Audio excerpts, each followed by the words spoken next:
I take a day off from Locked On Grizzlies, right? And I think I'm going to be able to step away, catch my breath, not have to yell at anyone or get fired up on a Friday when I come back.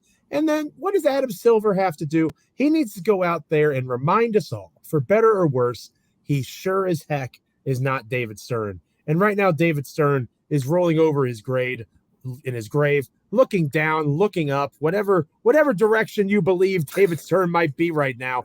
He is furious at Adam Silver. We're going to talk about that and more on this episode of Locked On Grizzlies. Let's lock in. You are Locked On Grizzlies, your daily Memphis Grizzlies podcast, part of the Locked On Podcast Network, your team every day.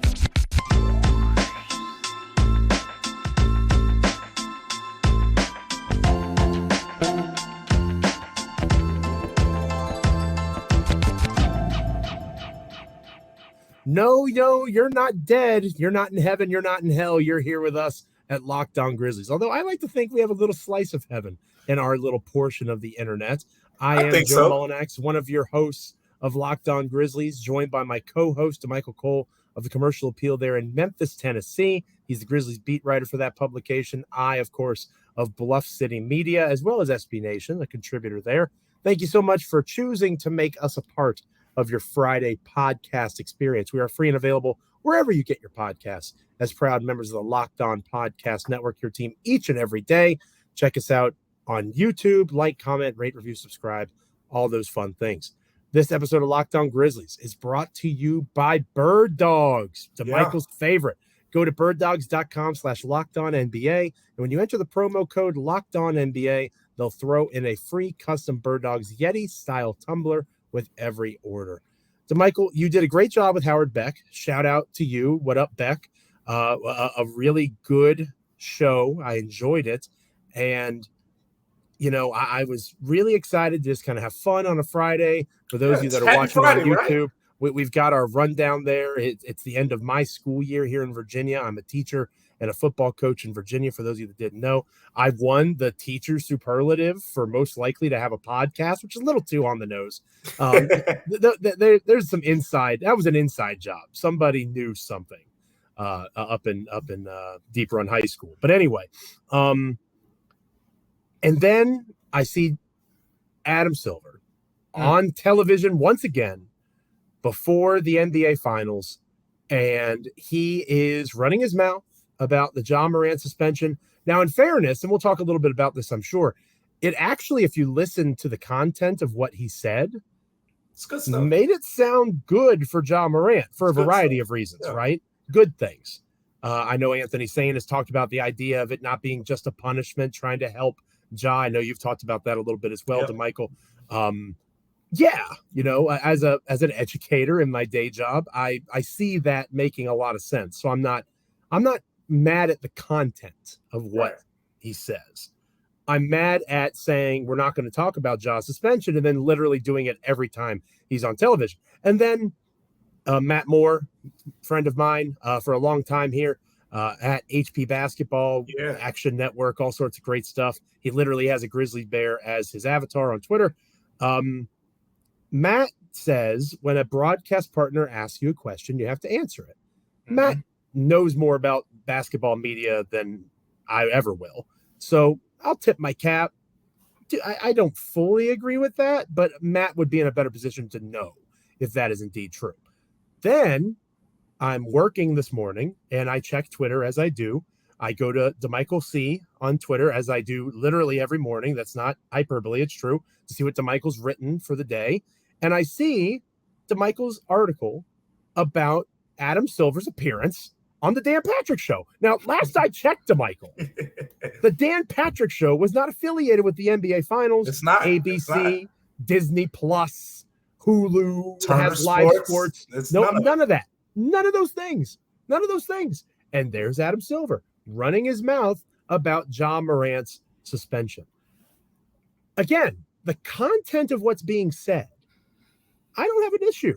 I'm actually cool with the idea of, Ja needs to be punished, 15 to 20 games. I support that. Yeah. And with it coming along numerous steps that he has to take to show that he is serious about trying to improve himself through this process. Awesome.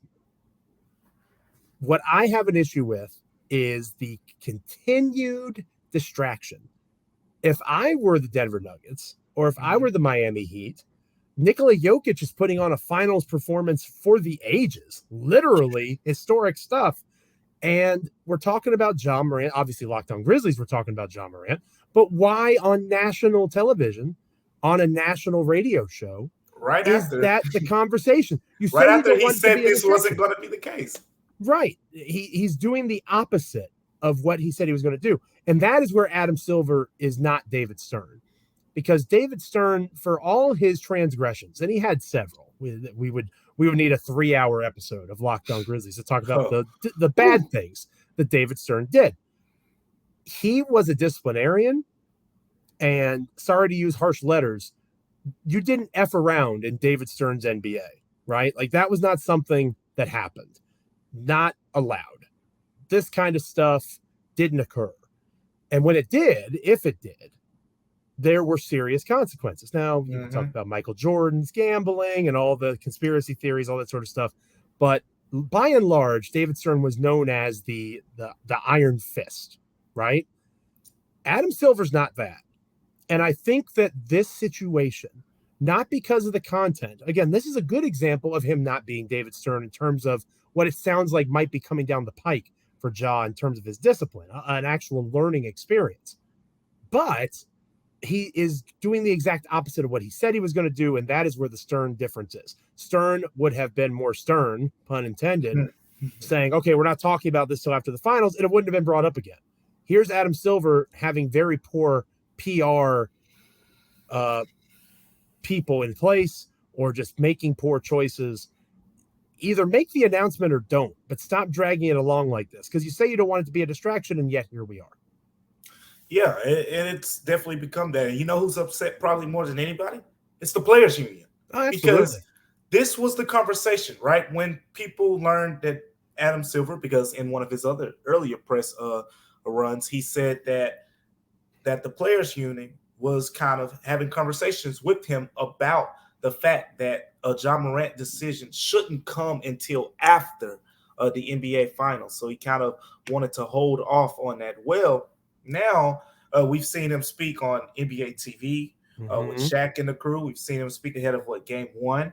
Now we see him speak before Game 3. Dan Patrick show. That's 4 off the top of my head. Maybe I'm missing one, but that's 4. It's almost like he's about to release an album or something, right? Like he's going on a press run.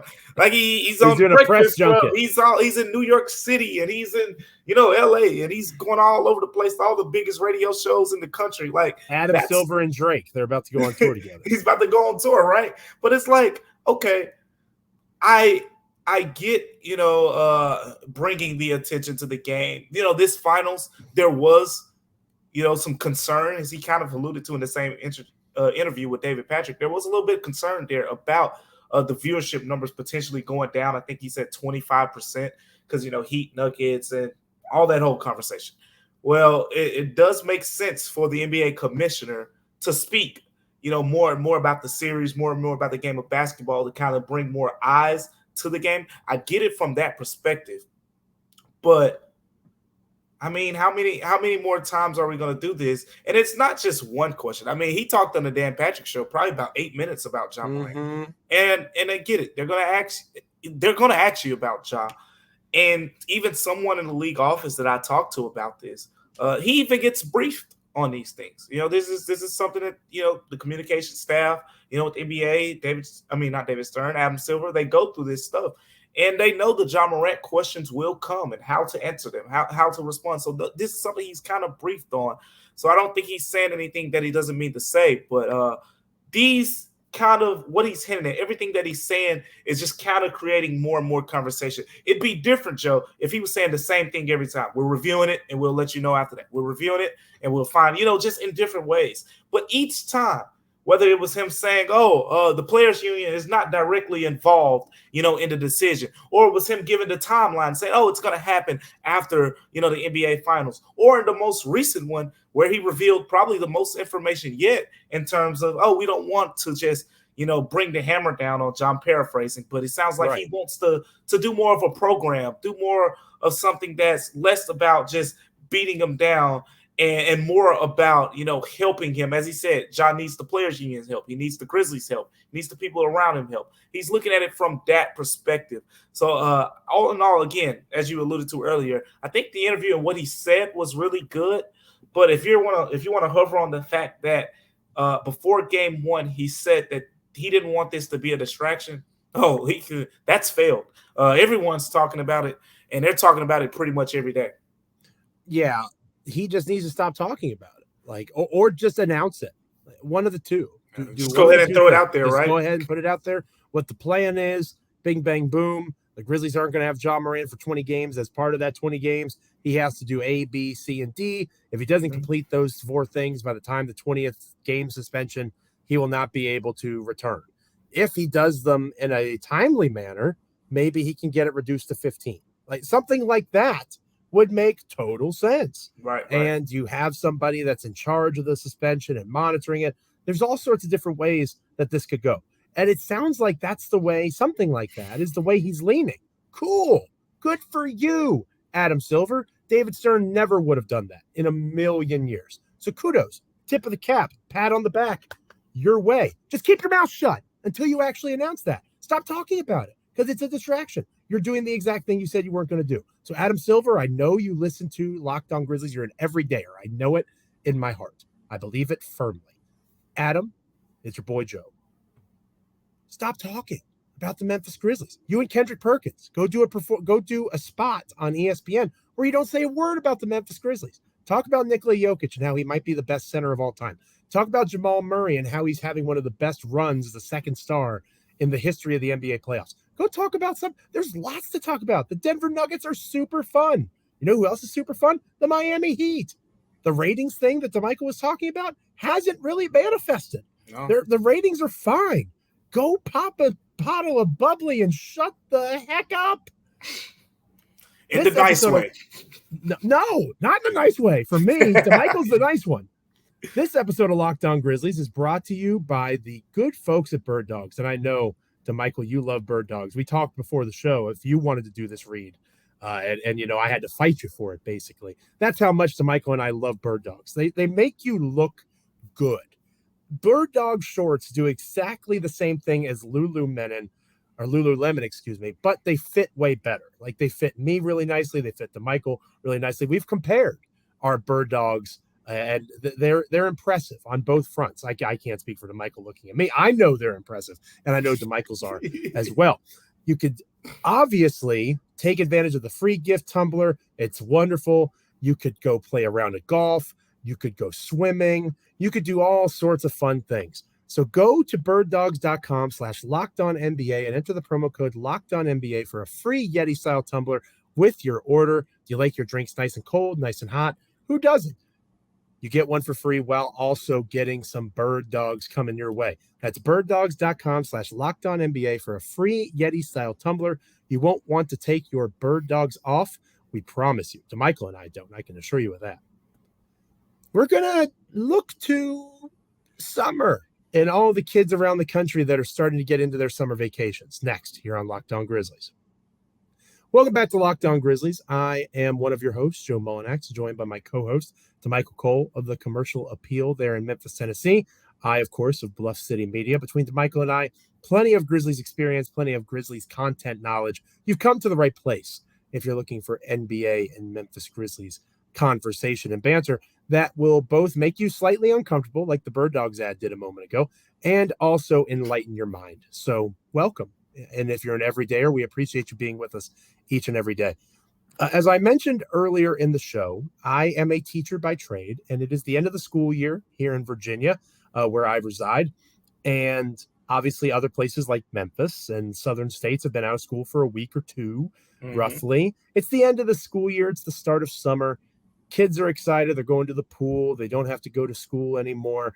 And that inspired me in my conversations with Damichael leading up to the show to give the rest of the program a bit of a end of school twist. And the first piece of that is going to be summer school, something that is dastardly and evil in the minds of most children, But depending on the case-by-case basis, it can be really helpful for a young person getting caught up, trying to be prepared for the next grade level, whatever the case might be. So we're not necessarily going to talk about players like Jaren Jackson Jr. here. We know Jaren's going to work on his game. He's going to Team USA, like we talked about earlier in the week.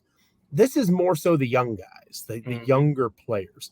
And the name that I'm going to start off with here that I hope is hitting up some basketball summer school is Kenneth Lofton Jr. Because in my opinion, he's the one that's the easiest to waive if something big happens here in the next few weeks as the NBA draft approaches. And I know that's sacrilege on Grizzlies Twitter, Grizzlies internet forums. People love Kenneth Lofton Jr. He still can't defend his way out of a wet paper bag. It's bad. And as he develops in that way, I'm not saying he can't get better because he can. Okay. But the Grizzlies are deep in the front court, even with the Brandon Clark injury, assuming Steven Adams returns.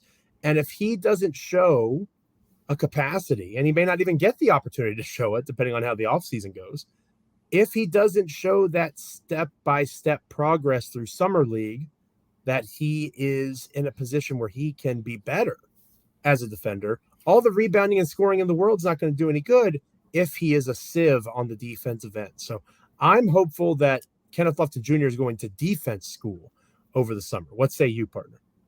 Yeah, that'll be big for him, right? That's what pretty much is keeping him off the floor. And there are some just natural limitations there as well. You know, we think of Desmond Bane with the wingspan, with Kenneth Lofton Jr., you know, him being pretty much a 6'7.5" center.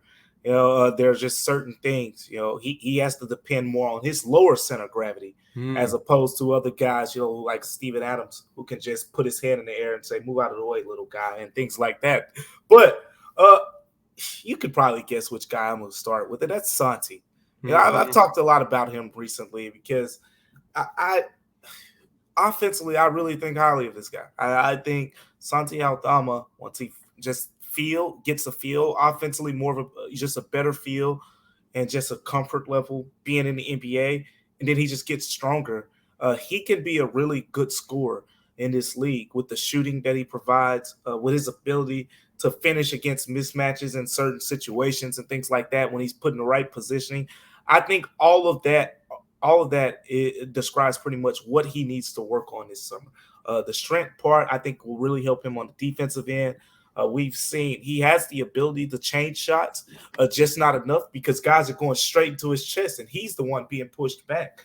Now it's time to fight back on that. Now when guys hit you in the chest, they should be, you know, falling back like they're trying to flop because Santi's got to get a little bit stronger. Once he gets stronger, I think that'll help him on the offensive end too. He has the ability to put the ball on the floor. You put a 6'6", 6'7" guy on him or lower, it should be easy money because he has the soft touch. He has the dribbling skills. You know, he's not one of those big men who, you know, has to immediately turn around and put it up over a little guy because if he puts it on the floor, they're going to take it. That's not the case with Santi. Santi has a bag, and we saw parts of that bag this year. So I'm going to say Santi as one guy, and then I'll give you one more, but I'll let you go. Sure. No, you go ahead. You can give me the last one. It's probably going to be the same. You think so? Well, I don't think so. You. Let's hear it, partner. Jake LaRavia. I was going to say Jake LaRavia. See? No way. Mind melt. You know what I think that is? I'm getting into your mind. Getting into your mind. You sold me a little bit on LaRavia. I'm pushing the agenda a little bit more in your direction. The LaRavia narrative is being pushed by one Damichael. It's coming. Now, the thing is, you know, with this guy, I remember before he played a game in a Grizzlies uniform, when he just played Summer League, I reached out to Steve Forbes. I've talked about this conversation several times before. We were talking. Steve Forbes was his college coach, for those who don't know. And Steve Forbes was telling me pretty much what the Grizzlies players were saying, you know, at Summer League. It's like, I have to, you know, make this guy shoot the basketball. And they're like, shoot the basketball. Now you go back to the G League this season. He shoots over 7 3-point attempts per game. Now he needs that to translate over to the Grizzlies. And now it's just about, you know, he needs this summer school, so to speak, because he's going to need Summer League. He needs to be more aggressive. He needs to be more confident in his ability. No one is doubting his ability from what I've heard. Zach Kleiman brought him up unannounced. I believe it was Tyus Jones or Zaire Williams. Tyus Jones, I think it was, brought him up unannounced in exit interviews. Like guys know that he has work. He has to show it, and we saw there was some injuries involved there. You remember the way he started the season, right? He was the highest three-point shooting rookie in the month of October, and then things tailed off from there. I think he got hurt against the Kings or the game right before the Kings, and that's when things kind of just went in a downward spiral. But Jake LaRavia is that guy for me because they're going to need those wings to step up minus Dillon Brooks, and he's one of those guys who can score. Imagine if his three-point profile translates to how people expect it, 36-37% three-point shooter on good volume, and you put that off the bench alongside of Luke Kennard, you got something cooking. For the last 4 years, we've talked about how good the Memphis Grizzlies are at developing talent. We have spent, myself included, I might be the most guilty one, we have spent the last several months dreaming about Mikal Bridges, OG Anunoby, all sorts of different names. Damichael, I know you know this, but I'll reiterate for those watching and listening. The Grizzlies have multiple wings on the roster. They've got Zaire Williams. They've got Jake LaRavia. They got as many as Wing Guru. Wing Guru got as many wings as the Grizzlies. Spicy. Give me the spiciest wings. This is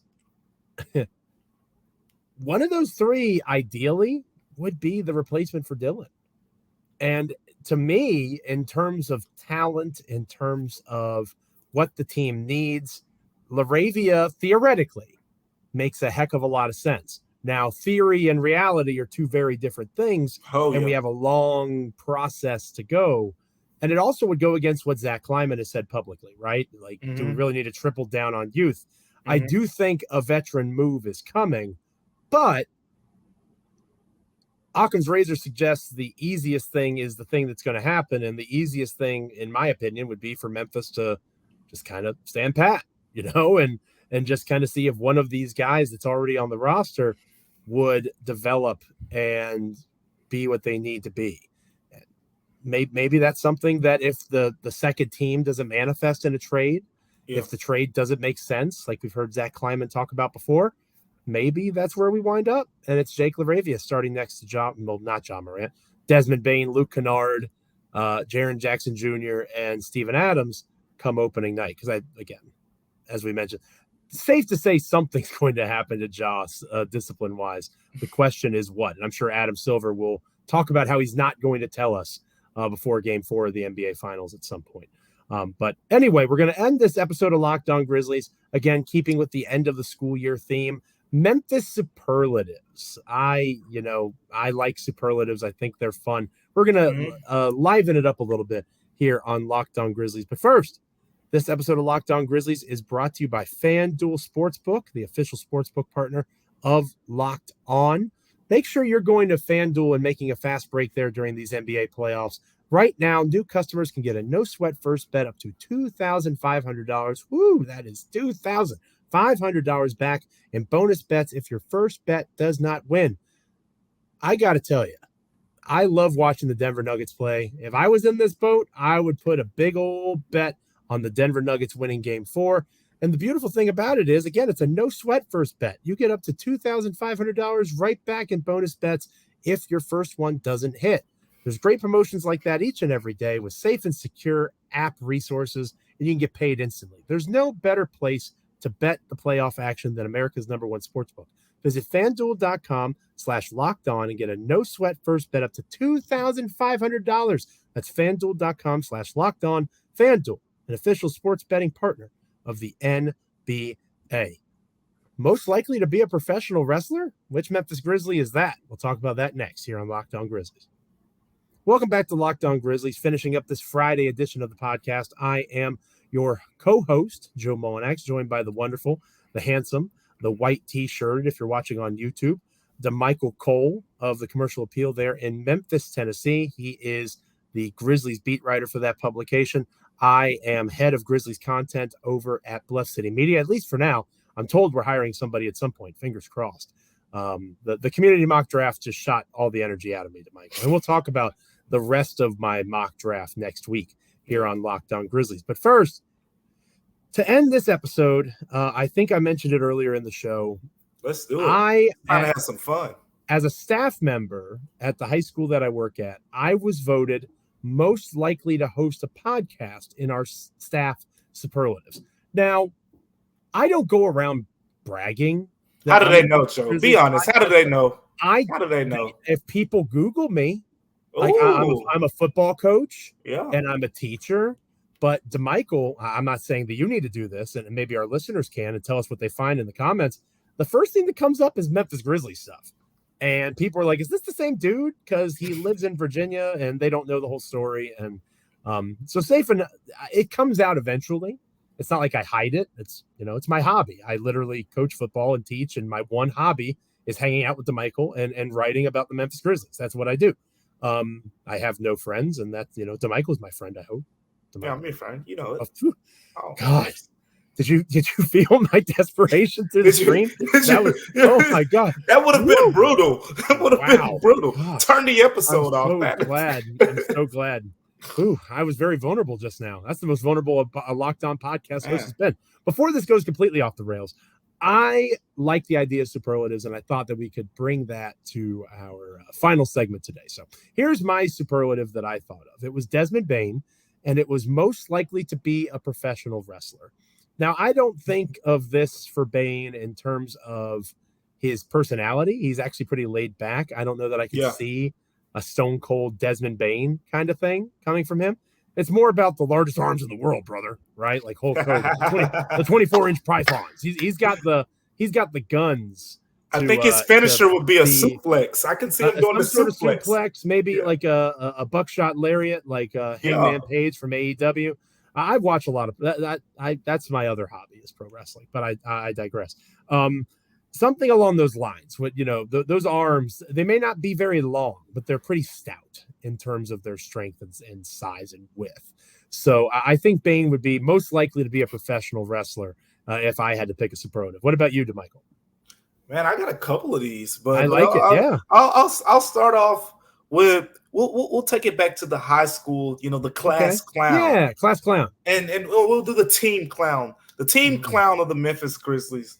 And you would know this being in the locker room with these guys. Being in the locker. Oh, some of the things I see, and the answer is Steven Adams. For this one, it's without a doubt. I mean, there are some funny guys on this team, but Steven Adams is by far the funniest. I'm just like, for me, I get the biggest laugh. A lot of people get the biggest laugh out of Steven Adams with, wardrobe, and there were some stare downs during the regular season, just randomly. This is when he was out at one point. He was doing a random timeout, probably second, third quarter, like nothing's happening. And I'm looking over at the Grizzlies bench just like always. And next thing you know, Steven Adams just lock eyes with me. And, I'm thinking he's a normal person. So he'll just look down and, keep doing whatever he was doing, looking into the score sheet. But then he just eye contact. But then he just keeps looking at me. And he just keeps looking at me. And it becomes a staring match.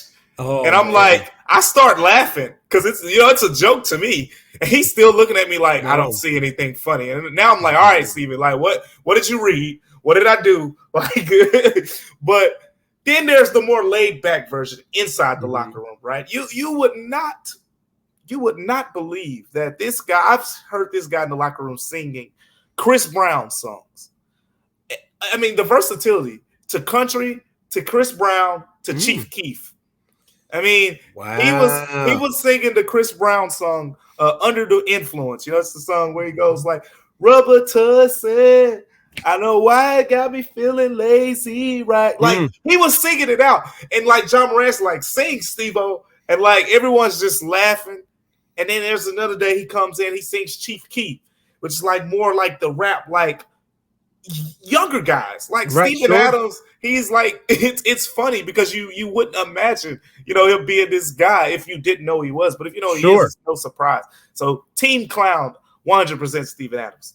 I like that choice. I like that a lot. And Steven Adams definitely gives off that vibe of being someone that would come in and know a musician that you definitely wouldn't think he would know. Like, I always blow my students' minds going back to people not knowing my Memphis connection with my knowledge of Memphis hip hop rappers, right? Like, Glorilla. Like, why in the world does Coach Mullinax know who that person is? It doesn't make sense in their teenage brains. But obviously, with my Memphis connection, I keep up with Memphis rap and music and, NBA Youngboy and all that kind of stuff. Moneybagg Yo. Like, the fact that I say Moneybagg Yo out loud, it just makes their eyes go cross. Well, what was your last one? My last one, what was it? It was playing off of most likely to succeed. Oh, I like that. But I took it as most likely to become an NBA head coach. I wonder what you think on this one too. But I'm gonna say Tyus Jones. Yeah. For this, I think Tyus Jones, he knows how to take care of the basketball. Mm-hmm. He's great off the floor. He has the whole family man thing. He's a 2-time dad now. He keeps things in order, and he's very mild-mannered.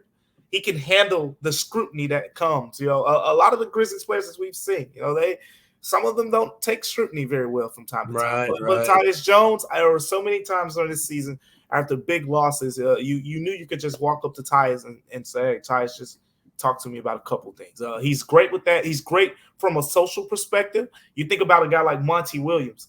I mean, of course, with any head coach, you think of the X and O's. But I think of Monty Williams, when you think of him, as opposed to maybe Taylor Jenkins, I guess. He's more of that guy, like after a big loss or something, you see a viral message, go. You've seen those with Monty Williams, right? Where he's in the locker room, he's like, the water is still at surface level after a 39-point loss. And it's like, wow. What a word from Monty. But Tyus, I can see Tyus being that type of guy. Mm-hmm. And of course, he's a point guard as well. I think Jaren would be really good in the front office, but that's agreed. Yeah. What do you think? I agree completely. I love the idea of Jaren as a front office guy. I think that's exactly right.